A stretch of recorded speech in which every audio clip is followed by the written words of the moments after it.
이재명 대통령의 실세인 김현지. 최근 그녀를 둘러싼 의혹의 그림자가 깊어지고 있습니다. 그리고 휴대전화 교체라는 미스터리한 행적이 포착되었습니다. 기록은 KT로부터 저희가 국감 자료라는 점을 말씀드립니다. 그리고 과거 이재명 대통령은 사고가 나면 휴대폰을 절대 빼앗기면 안 된다, 이렇게 증거인멸의 중요성을 강조한 바가 있습니다.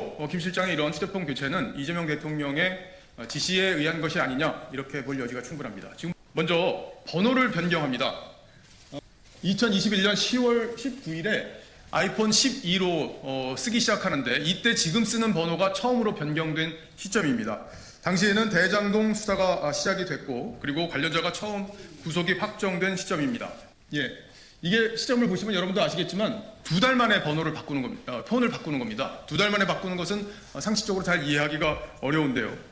그때도 유한기 전 성남도시개발공사 개발사업본부장이 유서를 남긴 채 극단적인 선택을 한 시점이었고, 그리고 같은 해 12월 21일 고 김문기 전 성남도시개발공사 1차장이 사망을 한 시점이기도 합니다. 자, 다음은 대북송금 수사가 한창이었던 2023년 9월 9일에 또 다시 전화를 교체합니다. 9월 9일이었습니다. 2023년 9월 7일에는 어떤 일이 있었냐? 이화영 부지사가 대북송금 사건과 관련해서 관련 내용을 이재명 당시 경기지사에게 보고했다, 이렇게 했던 진술을 번복하는 시기가 있었습니다. 2023년 9월 8일 수원지검이 중앙선관위를 압수수색해서 이재명 대통령 후보자의 2021년 민주당 대선 후보 경선 당시에 후원자 명부 그리고 계좌 내역을 확보한 시점이기도 합니다.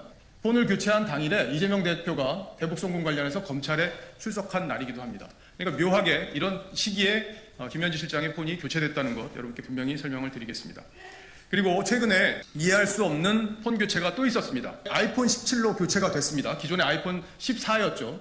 이렇게 교체가 됐는데 불과 9분 만에 다시 아이폰 14로 교체가 됩니다. 이게 전문가들에게 물어보니까 번호를 하나를 더 만들어서 쓰기 위해서 아이폰 17을 만들었고, 거기에 유심칩을 뺐다 끼웠다 하는 과정에서 이런 일이 생긴 것 아닌가 하는 해석을 할 수 있는 부분입니다.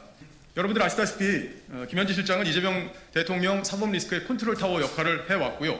그리고 모든 변호인이 참여하는 텔레그램 대화방도 운영했다는 증언이 있었습니다. 그리고 사건에 어떤 변호사를 배정할지, 그리고 어떤 내용으로 변호를 할지 직접 지시했다는 증언들도 나와 있습니다.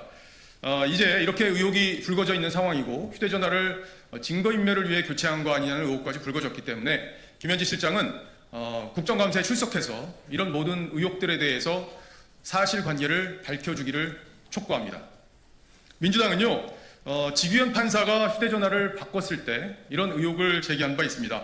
비리 의혹을 덮기 위해 수시로 휴대전화를 교체하는 정황이 드러났다, 이렇게 얘기한 바 있습니다. 민주당 논리대로라면 이렇게 여러 차례 휴대전화를 교체한, 그것도 아주 의심스러운 시기에 교체한 김현지 실장에 대해서는 더 큰 의혹이 불거지는 게 합리적으로 맞다, 이렇게 볼 수 있을 겁니다. 참고로 이 자료는 저희가 국감 자료를 통해서 KT의 요구에서 받았다고 모두에 설명을 드렸는데요. 최민희 위원장이 행정실에 기존의 관례대로 의원들의 요구가 있으면 자료를 요청할 수 있도록 지침을 내린 덕분에 이 자료를 확보할 수 있었다는 점도 마지막으로 설명드립니다. 대통령실의 핵심 참모일수록 더욱 높은 도덕적 기준이 요구되어야 한다고 생각합니다. 구독을 하시고 앞으로의 행보를 지켜봐 주세요.